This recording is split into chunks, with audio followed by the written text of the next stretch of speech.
Good morning, everyone. Welcome. Welcome to True North.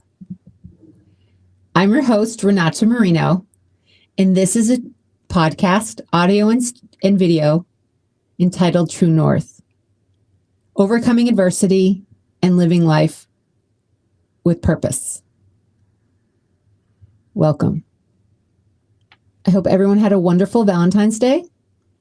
Excited for a great week ahead. Today's episode is on a very sensitive subject. The subject is abuse. Now, many of us have our own views on the definition of abuse, what that means. I am going to be talking about abuse in a broad sense of the word. I actually have a slide on the definition from the Oxford Dictionary of what abuse is. Let me bring that up now. Let me see if I can. But before I do, I want to make this statement about abuse. First of all, there's varying levels of abuse, and we've all experienced some levels, whether in our professional careers at work or in our personal lives. In our childhood, in our young adulthood, or in our older adulthood, we've all experienced certain degrees, certain levels, certain types of experience of abuse. I'm going to preempt my statement about abuse in this way. Typically, someone who abuses us in whatever capacity, in whatever format, there's a few things going on. First of all, that person is hurt, was hurt, and is taking that hurt with them along the way of their lives. It is not an excuse for them to abuse another individual. However, we need to understand that this is the reason why this person abused us. It does not validate their actions. It's just a data point. Secondly, abuse is, as I mentioned before, comes in various formats, various levels of degree. It could be, let's talk about the workplace. It could be,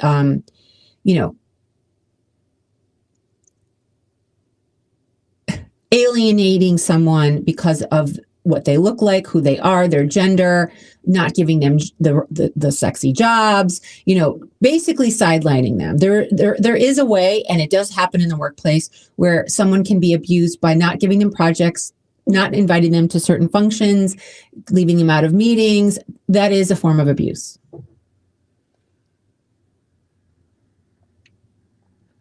Derogative comments. A lot of women take a lot of abuse in the workplace in terms of how they dress, how they act, what they say. And it's not, typically it's not direct, it's very indirect, but it does happen. It happened to me. It's happened to women in my network. It happens to women today. There's a lot of abuse in Silicon Valley, in the venture capital startup space, with women, with minorities. There's a lot. I've had stories. There's been articles on female founders who are trying to raise capital, and they're talking to an investor, and the investor's like, "I'll give you the money, but you need to sleep with me." There's a lot of that going on, and people don't talk about it, but it happens every day. That's in the workplace. You don't have to be female and a minority to get abuse in the workplace. You can be a white male and you can have abuse in the workplace. I'm not saying it only happens to underprivileged or disadvantaged groups or disadvantaged individuals, but it's more prevalent.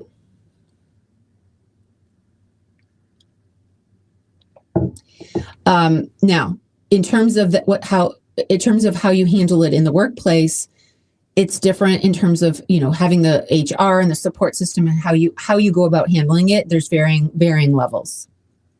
There's varying levels. I was just on a venture capital call with several women, fund managers, and there's significant abuse even today, as we speak, with between men and women in the venture capital space. From the personal side, I'm going to talk about abuse. Most people view the definition of abuse on the personal front as either physical abuse, like I was abused physically as a child, or sexually. Those aren't the only definitions of abuse. Let me bring up the definition.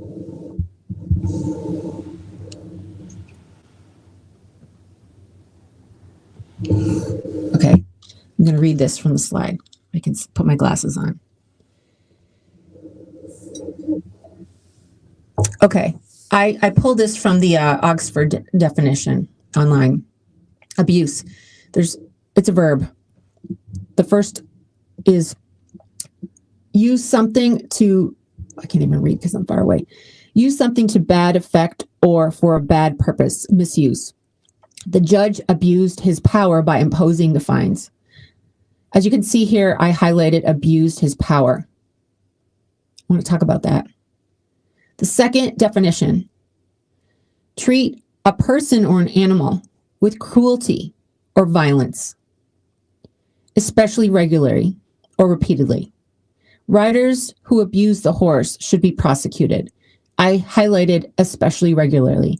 I want to also highlight here, it says, I'm going to read it again, treat a person or an animal, and I want to highlight this, with cruelty or violence. It's not just with violence, meaning you don't have to physically hurt someone or sexually hurt someone against their will for it to be abuse. You can treat someone cruelty for it to be abuse. And I highlighted here, especially regularly or repeatedly.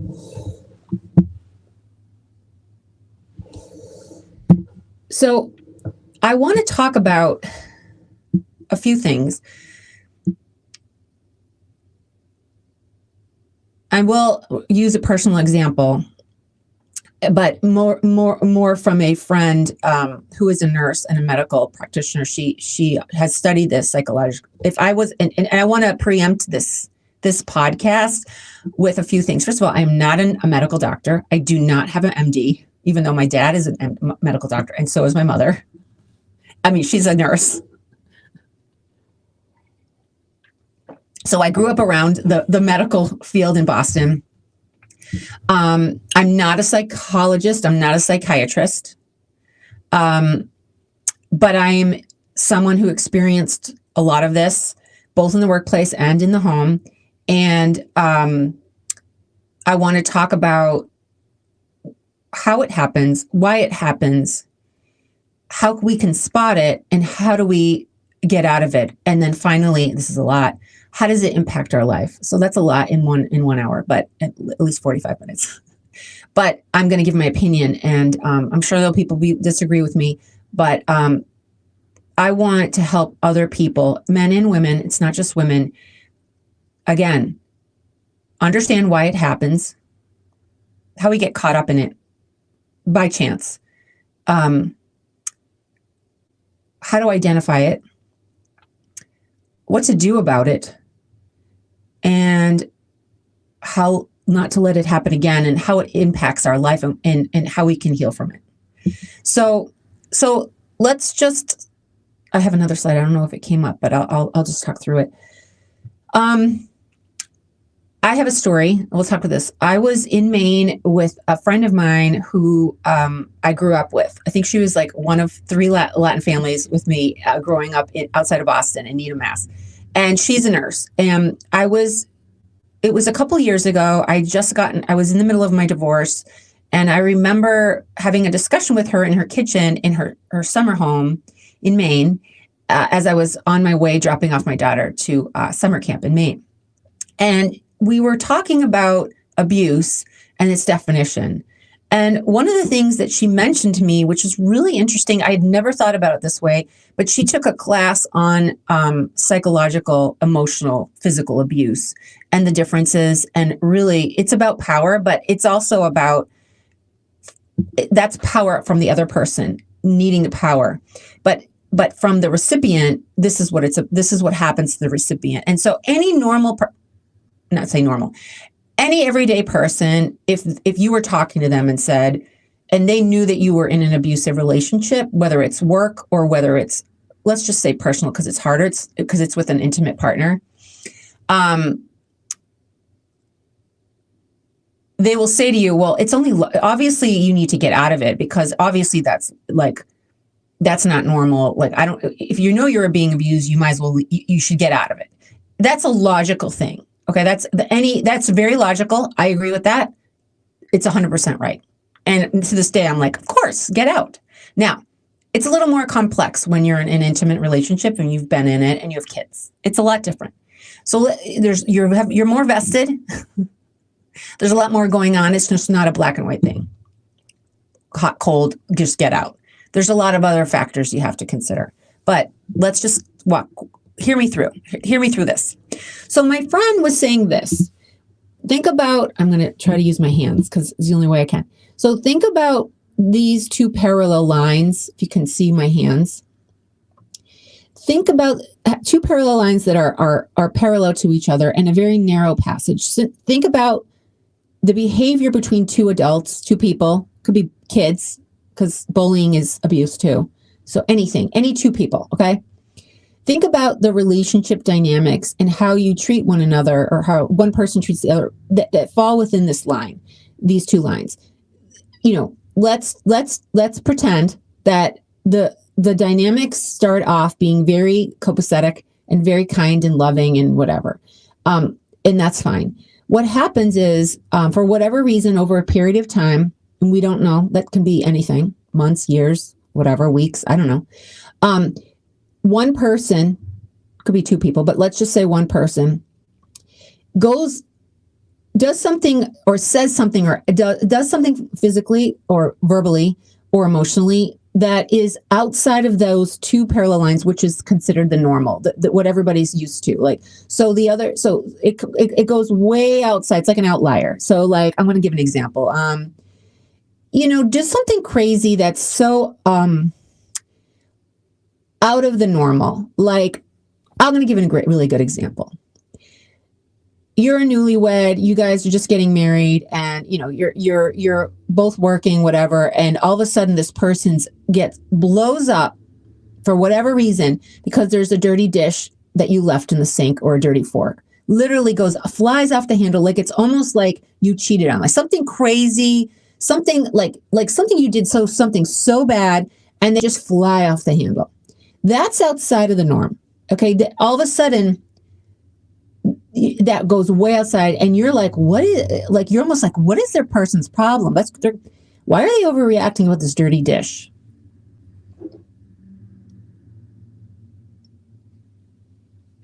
You just got married.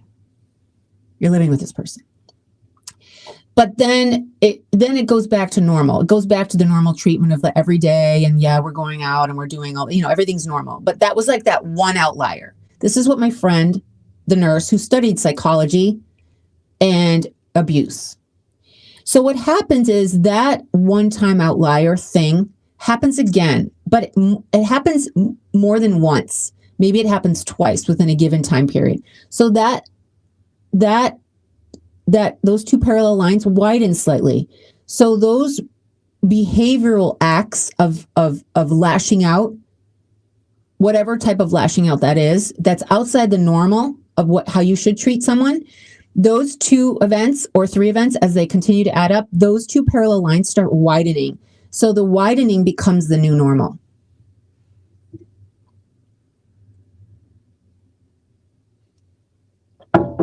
And in the four walls of a house, that new normal is widened, and you have no other relationship to compare your current relationship, meaning you get used to that treatment, you get used to those outliers, and those outliers become more and more and more. Okay, the treatment, how they talk, and by the way, I would like to say, so abuse could be verbal abuse, emotional abuse, psychological abuse, financial abuse, sexual abuse. There's so many different forms of abuse, but psychological manipulation, control, all those things are abuse. Especially when you're not making money and you're not the breadwinner. Financial abuse, cutting off credit cards, and then just emotional abuse. You're not doing this, you're not doing this, you're dropping the ball here, you're dropping the ball here. Really, really aggressive psychological, emotional abuse. That normal becomes wider and wider. So the only thing that is that normal, that's the only thing there's no, you have nothing else to compare because that's all you know.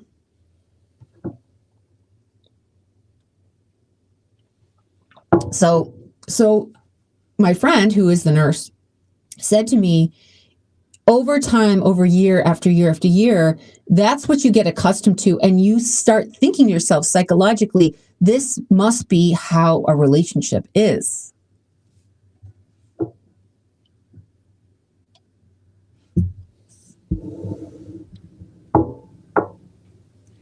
So people stay because that's what they know, and they don't leave. So there's no way of spotting it and by the way, she did say the thing that's so challenging about this is that those outliers, those occurrences that happen, it's not like it happens in a day and you're like, of course, like, and then, it happens over time in a very slow manner. So it's not like an event happens and you're like, I'm out of here. Like, this is ridiculous, where it's so like, but it happens slowly. And so you get accustomed to it, and it makes no sense to the person who's never experienced it. That's what the issue is. And that abuse is a slow, I think this is the right word, degradation, a withering away of your self-worth and self-esteem. That abuse, psychological, financial, emotional, sexual, whatever it is, whatever type of abuse, is a withering away of your self-worth.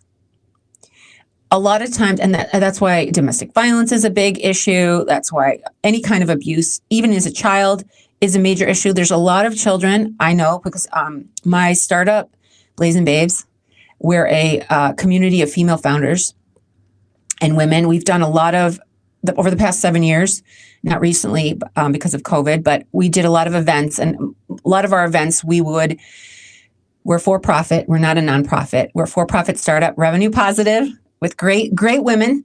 But because the type of women that we target, which are affluent women who are well educated, we have the means, and we were a B Corp. We need to renew, but we were and we are a B Corp, which is a for-profit company that uses business as a source for good. And so because we are women who are well educated and have the means to give back, every single event that we host, every single thing that we do, we give a certain percent to a disadvantaged group, such as Dress for Success, Women of Domestic Violence, or any kind of charity that needs our help. We do in-kind donations, and we also give financially. And we support them from a PR and advertising standpoint. We always invite them as speakers. So we feel like because we have the advantage, we're lucky, we're fortunate, that we should help those in need. That's our DNA as a startup. Anyway, we've done several events in the past supporting women of domestic violence and raised money and supported them, and we've studied this. So we know. The other thing about domestic violence and abuse is that it's not just in the poor communities. Domestic violence and abuse happens in the affluent suburbs. I think it was, don't quote me on this, but I was speaking to someone. I'm probably going to get thrown under the bus because I don't know if this is true. But I think the number one city in the U.S.? I think Greenwich, Connecticut is like the number one domestic violence, I think, from maybe in a certain economic range, but there's a lot of domestic violence in Greenwich, Connecticut.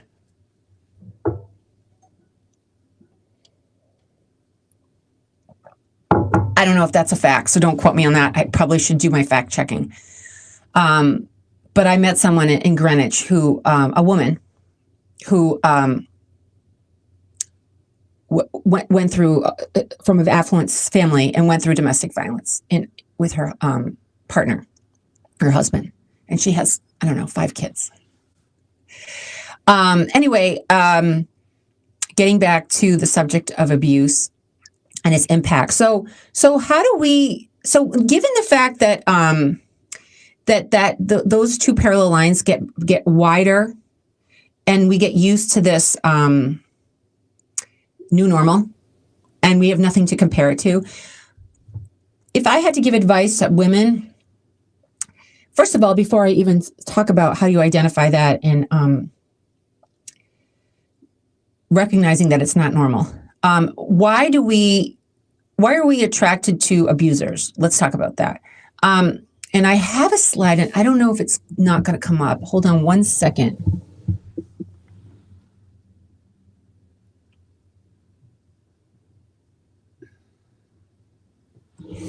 It's not, because I had a second slide. I'm just going to talk through it, which is fine.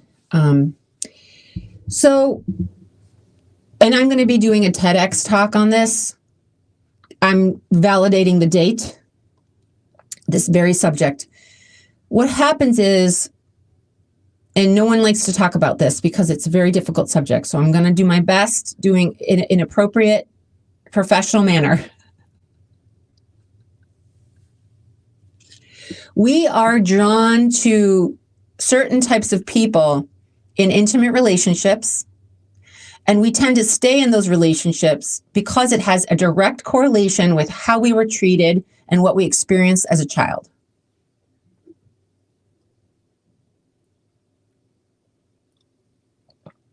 The issue is none of us like to throw our parents under the bus because they were our number one caregivers for us. And most of our parents, as they've aged, have softened in life. But what our experiences as children, the first 7 years or even later, has a direct impact on how we turn out as adults and the types of relationships that we get involved with.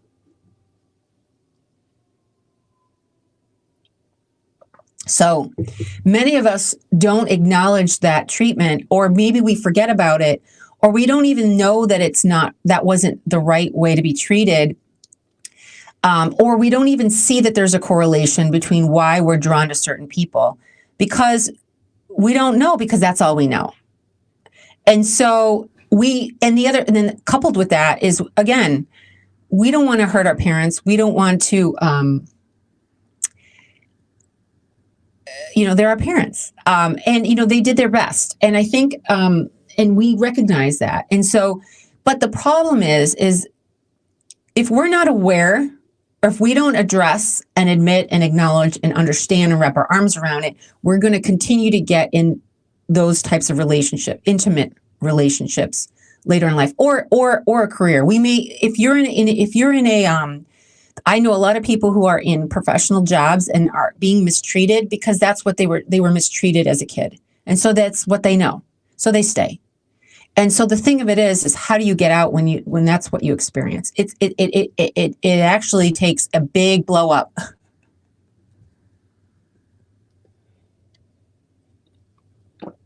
For you to leave. It takes a big blow up. Because you don't know unless it gets so bad that you have to leave. So a lot of times, and this is the other thing, is I am not a psychiatrist, a psychologist, but I've read a lot of books over COVID. I'm sure we all read a lot of books. I was determined to get to the bottom of why I was gravitating to toxic and abusive relationships, intimate relationships. And I read a lot of books. And so I want to share this with anybody who feels as though they're drawn to the same types of relationships. And so I recognize that for me, and again, we all come to terms with our parents. We love our parents, but we have to understand what happened to us, and we have to get to the bottom of it so it doesn't happen again.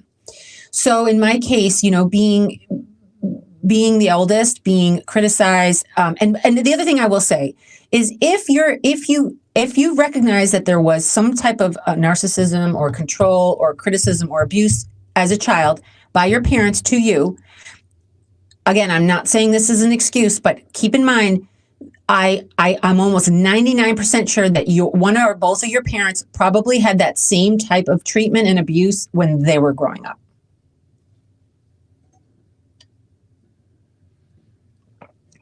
It takes a very strong person to break the cycle. I'm going to say it again. If you were abused as a child, whatever level of abuse, physical, mental, emotional, psychological, financial, whatever it was, by your caregivers, 9 times out of 10, those caregivers were probably abused in the same manner when they were children.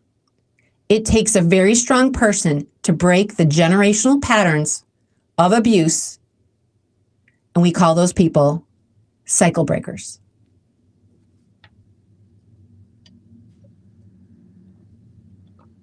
Cycle breakers are people who have the strength to research, understand, and wrap their arms around the pattern, identify it, heal from it, let go of the resentment and the pain and the anger. Focus on love and healing and making sure that you can set boundaries for your future relationships. It's not a quick fix. It's not a pill that you can take and make it go away. But if you don't acknowledge it, you're not going to be able to heal it and make sure that your kids don't take that same pattern into their adulthood. So if you feel like you're in an abusive relationship, I highly advise you to look at your parents. And I'm going to be doing a TEDx on this soon. You need to look at the dynamics between your two parents and how they treated you. So it's how your parents treated each other, how your parents treated you. Has a direct correlation with the types of intimate relationships that you get into later in life.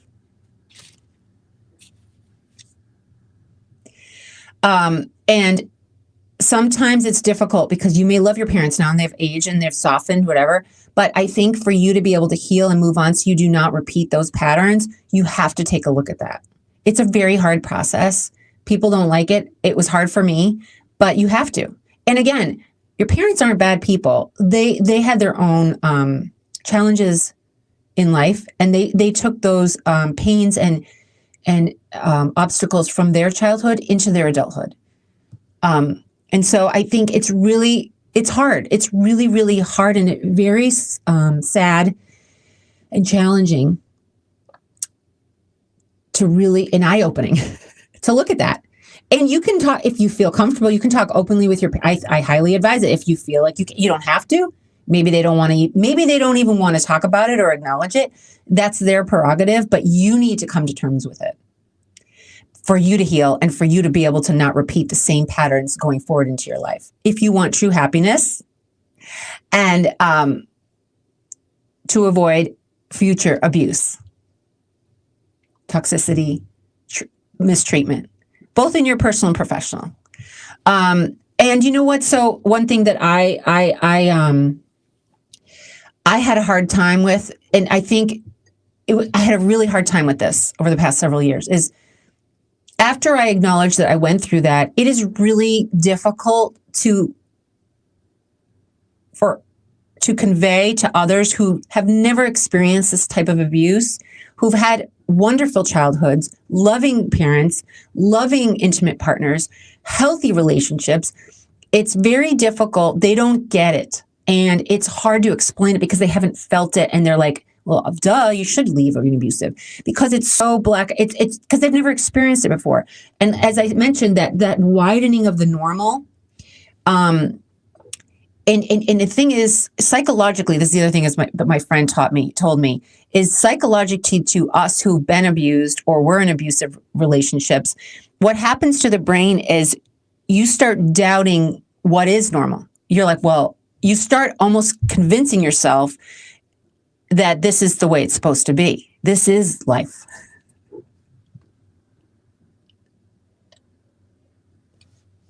Because you have nothing to compare.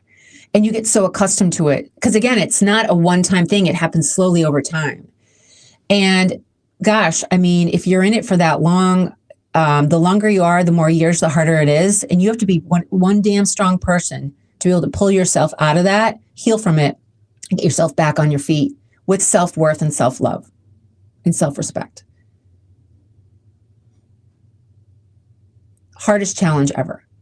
So if you're in the thick of it, okay, and this is your normal, and you're already locked in, you've got kids, you've been in the marriage, you've got financial, you've got a house, you're locked in.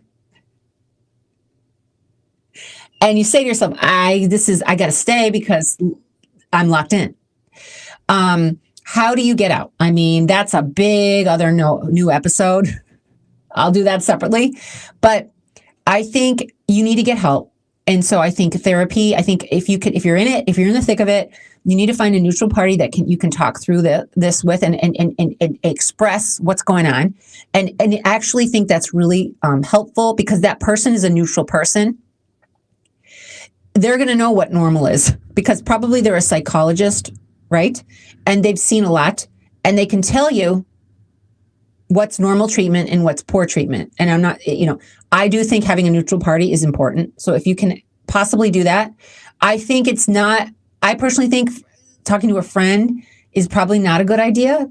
I mean, you can, I did, but they're biased and they don't have the education or the psychology background to understand. So I think that's like the first step. I do think there's a lot of free resources, domestic violence hotline. You can call and say, like, what's normal, what's not normal. I think you can find a lot of free services. You don't have to, because I know therapy is very expensive, but you should look and see if you could have some kind of consulting. I think that's one area that I want to invest in. I want to launch a foundation that actually provides free services for women and men who've been abused. And by the way, we did support a nonprofit called, what's it called? Oh, she's going to kill me. She was a blazing babe. I need to talk to her. Is it Zacharias? I think it's called Zacharias. It's in Chicago. It's for people who've been abused, domestic violence. I think it's called Zacharias. I think they changed their name. But she said that they get walk-ins. She has physical locations all around Chicago, the director.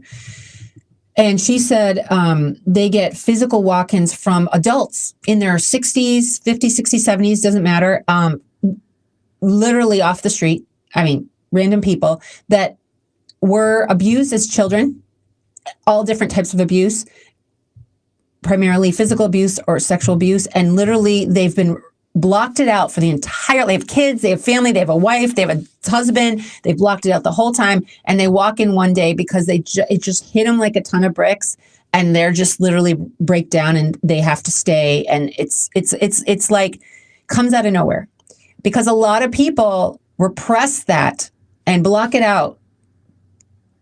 They don't want to face what happened. So there's different, as I mentioned, there's different types. But I think the hardest ones, I'm not judging, are the ones that happen slowly over time. And you start convincing yourself that that's just your new normal.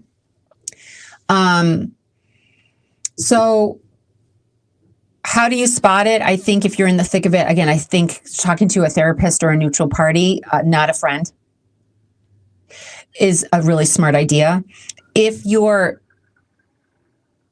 I do think people need to look, I think all people, I think all people need to understand their childhood and what went on in their childhood and understand that patterns can happen in the future. I do believe that. If I had known that, years ago, I don't know. I mean, I guess hindsight's 2020, but I do think there's a lot of patterns that we repeat into our adulthood from our childhood. They say, and there's research, the first 7 years of a child's life is the most impactful for their future, especially when it comes to intimate relationships.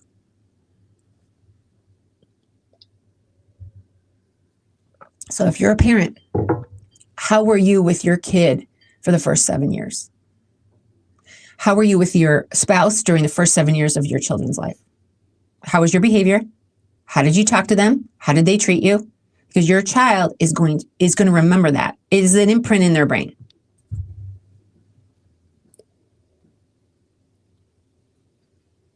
So if things weren't good, therapy is a really good idea for your kids.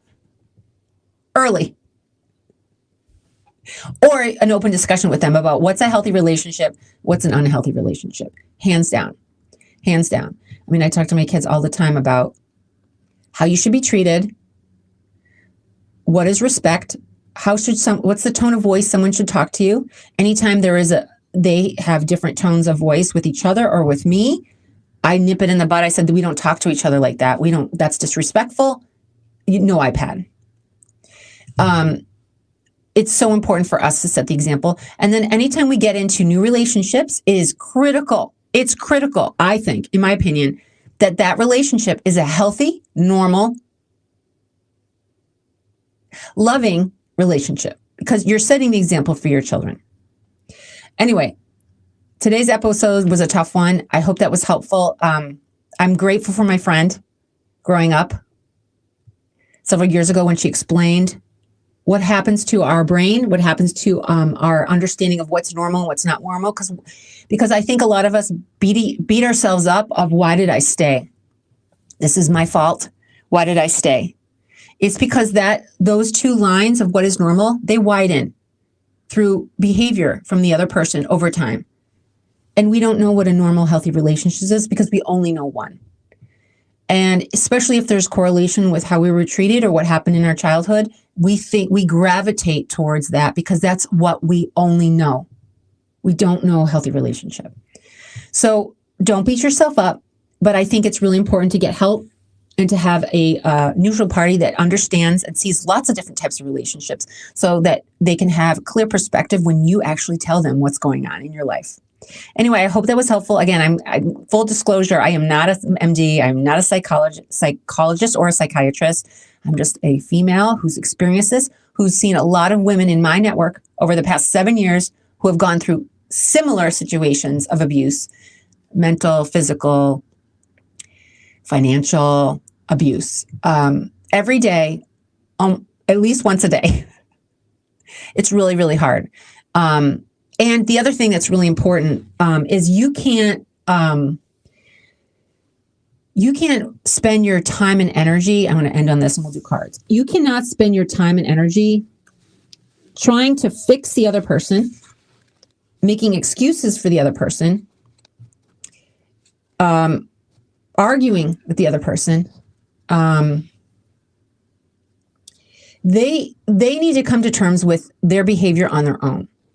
And I had a slide. I'm not going to talk about it. I wish I could brought it up, but there's a lot of abusive relationships where the two different parties are this. There's the narcissist and there's the empath. And I have a slide. I don't have it. There's the narcissist. I have an image of the narcissist and the empath. And for some reason, there is a magnetic pull between the two of those types of people. Typically, empaths are very forgiving and givers. And the narcissists are takers, and they're very self-absorbed. And I spent so much of my time, I'm just saying, trying to understand how a narcissist becomes a narcissist, how they were raised, especially if they have really nice parents. Like, why is the narcissist that way? And then I spent a lot of time, again, reading books. Then I spent a lot of time understanding, as an empath, why I was drawn to narcissistic people, self-absorbed, ego people. And because I wanted to understand my future. I wanted to understand my behavior and why it was like this electric pull. So So until you figure out why and what happened in your childhood and why you're drawn to those people and your ability to spot the red flags, you're never going to be able to live a happy life and set boundaries with people, healthy boundaries, kind boundaries, and not and heal from what happened. So your future could be positive, loving, kind, healthy in all your relationships. It's really, really important. And it's interesting from a business perspective. My relationships are great. I have experienced abuse from in corporate, but immediately I get out. It's a much easier I'm out of here type of thing. It's different. I think it's harder, especially if, as an empath, in intimate relationships. It's harder, but I think it's really important to set boundaries, to have standards, to have go or no go. Like you have to. If somebody keeps crossing the line, you need to get out. And I think there's you as an empath and as a giver, you can't keep letting people have second, third, fourth, fifth, sixth, seventh chances, because that widening, that normal is going to widen, and that's going to become your normal. So it's really, really critical. And I think it's really critical to spot the red flags up front, to set the precedent up front in any type of relationship. It's critical. Anyway, I hope that was helpful. Again, a very, very tough subject. I hope that it was eye-opening and informative to people. My whole point of True North and focused on overcoming adversity and finding your purpose is to handle some of these obstacles in life, because they are going to hold you back from finding your purpose, from living a happy life, from finding your purpose, from being in healthy relationships, because it has a direct correlation with your success and being happy and pursuing your purpose if you are caught in an abusive type of relationship. Okay, let's do cards. Something lighter and happier. But this is a very hard subject. I am going to be doing a TEDx on this subject at some point this year. Looking forward to it. It is for both men and women. And I'm just waiting for a date. So you guys will hear from me again. What's the craziest thing you've done today? I mean, talk about this subject. This is a really hard subject. I have been hesitating on even addressing this. I'm going to address it again, probably in a different light at some point in the future. This is a really tough subject. There's so much psychological research on this at all different ages, kids, adults. It's the craziest thing for me to do this. It's really, really hard. It's really, really hard. Because it's my life, but I want to help others. What are your top 3 favorite songs? I mean, you guys, 80s, right? Top 3, I don't really, gosh. You know what? For some reason, what's her name? At Last. What's the song At Last? Is it, I forgot her name. Is it Etta Jones? I forgot her name. I love that song. I've been listening to Don McLean this morning. I just was listening to listened to American Pie. Again, I change all the time. I'm like, the only kind of music I don't like is country. I just don't. I like everything, every other classical. I love rap. I love R&B. I love pop. I love 80s. I was listening to Don McLean, American Pie this morning. I don't know why he came up. So when I was on the varsity swim team in college at Bowdoin, freshman year, I just swam onto the team because I was injured. And I'm like, what sport can I do that doesn't require me? What sport can I do freshman year? Because I was supposed to play soccer. What sport can I do at Bowdoin? It's D3, so it's not like, I mean, it was hard. I barely made the team. But what sport can I do that doesn't involve running and hurting my knee? Swimming. But guess what? As a swimmer, when you're racing, you have to do flip turns. And when you do a flip turn, you have to push off the wall with both legs. Guess who only could use one leg?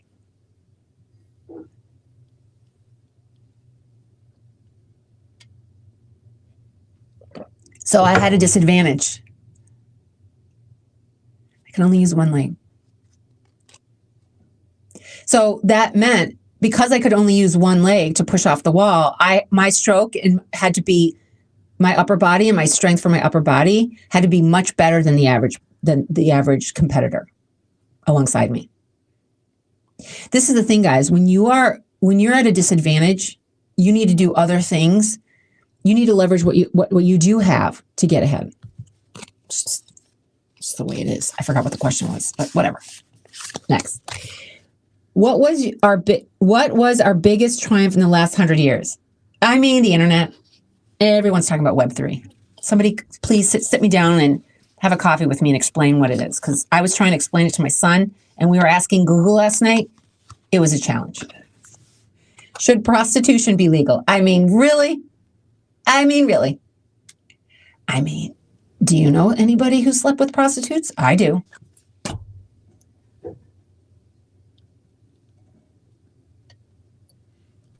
I sure as hell do.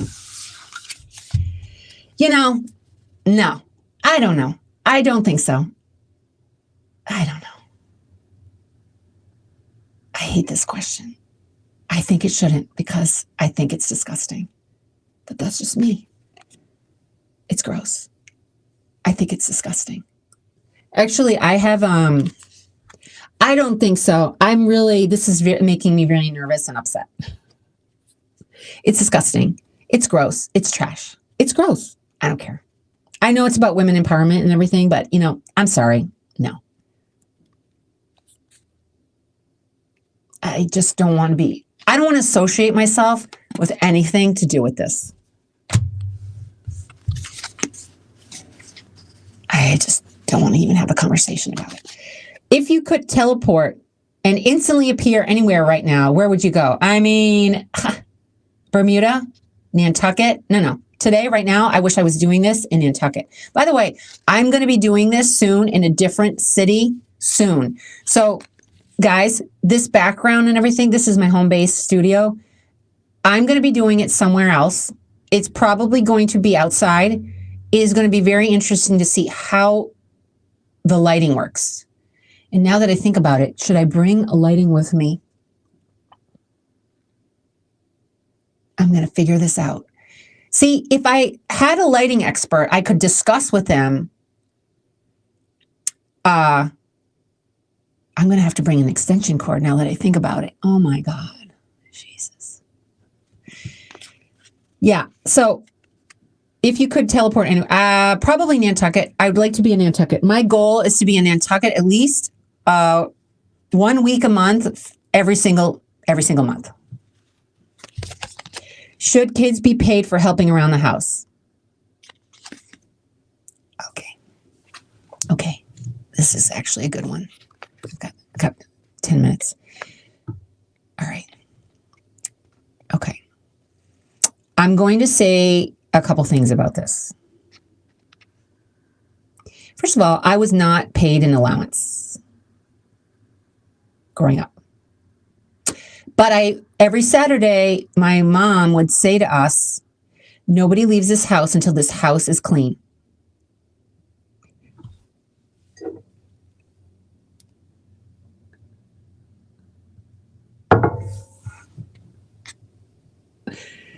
She would make a list on the kitchen table on an 8.5 by 11 piece of paper with every single room that needed to be cleaned with detergent, vacuumed, dusted. Master bedroom, Renata's bedroom, Monica's bedroom, Laura's bedroom, the upstairs bathroom, the living room, the dining room, the kitchen. We had to clean toilets, wash the sink, scrub. You had to do a really freaking good job. Vacuum, dust. The worst room to dust was the piano room, which is the living room, because there were a lot of things.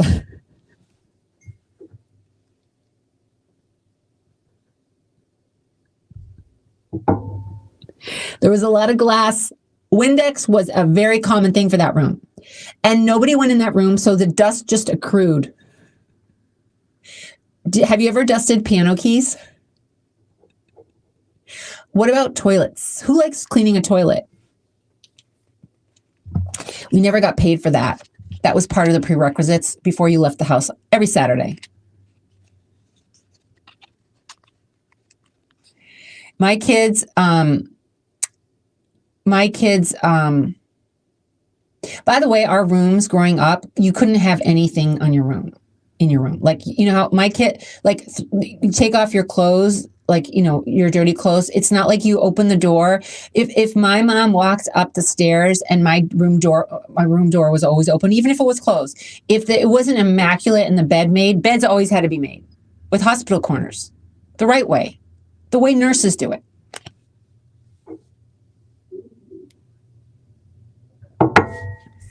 I'm just saying, growing up, our house was strict, just like the Italians.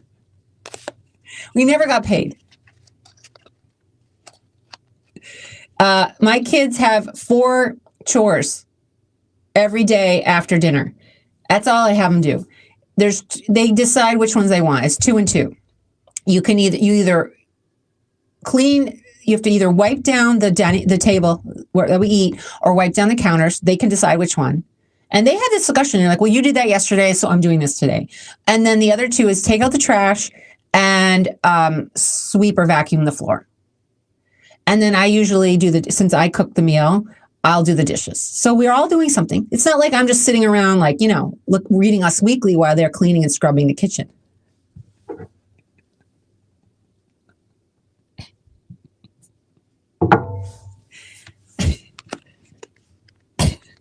I don't own Us Weekly. It's been like 10 years. I could care less. Okay, so my kids don't get allowance, but I said to my daughter, she's a freshman in high school, you need to get a summer job. It's time. It's time for you to work. You can't just sit around all summer. You need a job. You need to make money. How are you going to make money? There's something online where she can actually design stickers as a design. She's an artist and sell the stickers. I don't know how much they are, $1 each. But she's like, Mom, I actually have to follow up with her. Can you set up a PayPal account? Because I want to actually submit and then the money go into my account. I said, sure. I'm like, well, let's tie it to your bank account. She has a savings account, and you can just put the money in the savings account. All right, this is the last one, and I have a call at 10. I hope this was helpful. This was a hard subject. I'm sure somebody's going to throw me under the bus. Go for it. I'm all good. When you've been through the storm, guys, and you got on the other side, you guys can just keep tossing, throw the stones, throw the arrows, throw the darts. I'm good. Throw the bombs. I can handle it. Okay? I can handle it. But for those of you who was helpful, I hope that it was. But my favorite part is the lightheartedness at the end. This is the Girl Power one. By the way, I am going to be publishing and creating at some point soon, probably this year, with the help of somebody else, a Girl Power coloring book. It's been about, I would say a good 5 years that I've been trying to do this, but I need help. And I would like to do it in such a way, I'm not going to tell you how, because I know someone's going to copy me, and I got to keep my trade secrets to myself. But it's going to be a pretty famous book. I've been thinking about it. I kind of know who I want to go after and ask if they want to participate. But it's a very important book for me, and it's for little girls. This woman, her name is Grace Callwood. I've never heard of her.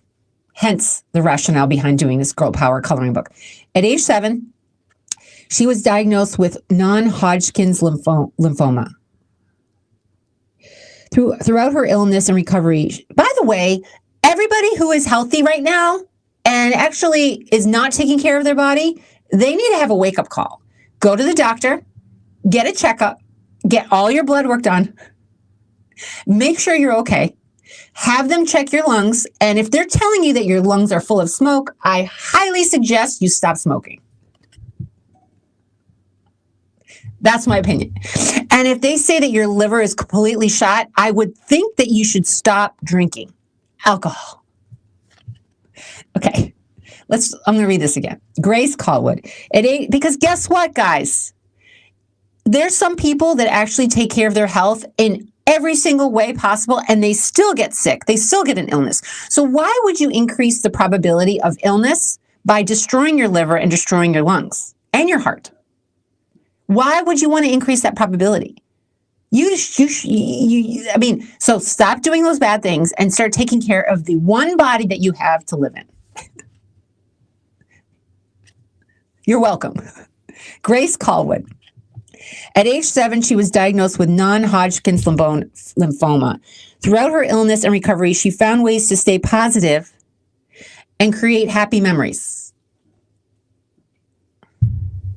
In 2012, she started the We Can Serve Moment, a nonprofit that helps bring happiness to children in hospitals, homeless shelters, and foster care. This is the thing, guys. Think about the people who have overcome adversity and they're sick and they're either, and they're still persevering and they're still helping people. Think about the people who are going through the storm. I don't care what storm it is, and they're still helping people. I have people like that in my life. They have been through the storm, are currently going through the storm, and they're still helping people. They're still helping me. They're still helping others because they have the capacity and they have the strength and the values to do that. Who do you know that can be happy in any situation? I mean, glass half full, people, glass half full. You have to, appreciate every single thing in your life. And by the way, I think this pandemic really taught us, to appreciate the small things, because it could be anything can be whatever you have can be taken away from you in a heartbeat. Your health, number one, your health. When you don't have your health, you can't achieve your dreams. So why are you destroying your body? Why would you destroy your body? You're not going to be able to pursue your dreams. Fix that. Get healthy so that you can help others. I think the pandemic was a wake-up call for all of us. You guys need to take care of yourself, okay? I don't care. Put yourself first, because if you don't put yourself first, you're not going to be able to give to others. You're not going to be there for all your investments, all your founders, all your projects you're working on, all the companies that you're launching, your family, your kids, your future. You're not going to even be able to be there for yourself. So it is critical.